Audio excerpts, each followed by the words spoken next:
एक आदमी जिसने मोदी को प्राइम मिनिस्टर बनाया, ममता को वेस्ट बंगाल में अनबीटेबल बनाया, पर खुद इलेक्शन हार गया। कैसे? हम सोचते हैं कि एक इलेक्शन स्ट्रैटेजिस्ट हमेशा बैकग्राउंड में काम करता है, पर प्रशांत किशोर ने यह प्रूव किया कि स्ट्रैटेजी अलग है और खुद लड़ना अलग है। वो एक यूएन एक्सपर्ट थे, पर उनकी लिखी हुई एक रिपोर्ट से उनकी पॉलिटिक्स में एंट्री हो गई और वो बन गए इंडिया के one of the best political consultants. पर इसके साथ साथ ऐसा क्या हुआ कि इंडिया का बेस्ट कंसल्टेंट खुद पॉलिटिक्स में फ्लॉप हो गया।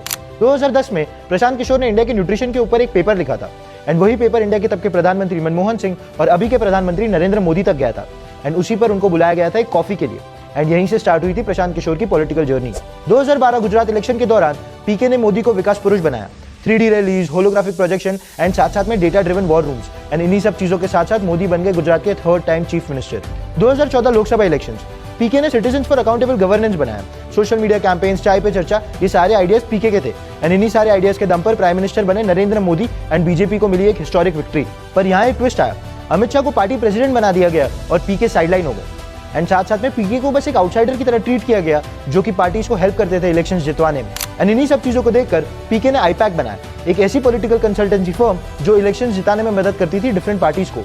एंड आईपैक बनाने के बाद ही पीके को बुलाया गया इंडिया का most powerful political consultant. Bihar 2015 Nitish Lalu Mahagathbandhan जीता, पंजाब 2017 जहां पर कैप्टन अमरिंदर सिंह जीते, और आंध्रा 2019 जहां पे जगन मोहन रेड्डी जीते, दिल्ली 2020 जहां पे केजरीवाल को 62 सीट्स मिली, एंड बंगाल 2021 जहां पे ममता ने बीजेपी को क्रश करा, तमिलनाडु 2021 जहां पे स्टालिन जीता। एंड ये सारे विक्ट्रीज के पीछे एक चीज कॉमन थी, वो थी आईपैक, एंड जो थी प्रशांत किशोर की पॉलिटिकल कंसल्टेंसी फर्म। पीके का ट्रैक रिकॉर्ड काफी ज्यादा सक्सेसफुल है, वो 9 में से 8 कैंपेन सक्सेसफुली जीते, एंड बस वो एक कैंपेन हारे हैं जहां पे उन्होंने यूपी में कांग्रेस का किया था, क्योंकि कांग्रेस ने उनकी सुनी नहीं थी। पर फिर पीके ने खुद सोचा कि अब वो पॉलिटिशियन बनेंगे, एंड इसी के साथ साथ उन्होंने जन स्वराज लॉन्च करी बिहार के अंदर। बिहार में उन्होंने 3500 किलोमीटर की पद यात्रा करी, ग्रास रूट लेवल पे लोगों के साथ कनेक्ट करा, एंड यूथ फोकस नैरेटिव को स्प्रेड करा। 2024 बाई इलेक्शंस में पीके ने 4 सीट्स के ऊपर कॉन्टेस्ट लड़ा और वो चारों हार गए। और फिर 2025 के बिहार असेंबली इलेक्शंस में जन स्वराज ने 243 सीट्स के ऊपर लड़ाई करी, एंड वहां पर भी उनकी 0 सीट्स आई।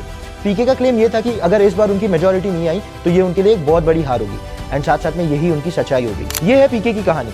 उनको दूसरों को इलेक्शंस तो जिताना आता था, पर वो खुद इलेक्शंस नहीं जीत पाए, एंड इससे ये प्रूव होता है कि इलेक्शन लड़ना और लड़वाने में बहुत ज्यादा फर्क है। प्रशांत किशोर चाहते तो थे कि वो किंग मेकर से किंग बने, पर ऐसी सच्चाई उन्हें बिहार से नहीं मिली। माना बिहार की भी बहुत ज्यादा गलतियां हैं जहां पर हमेशा कास्टिज्म के तौर पर वोटिंग होती है, एंड पीके ने यहां पर एक बहुत बड़ी गलती कर दी जहां पर वो इंफ्रास्ट्रक्चर और एम्प्लॉयमेंट की बात कर रहे थे। ये थी पीके की कहानी, एंड अगर आपको ऐसी और स्टोरीज के बारे में जानना है तो फॉलो जरूर कर लेना।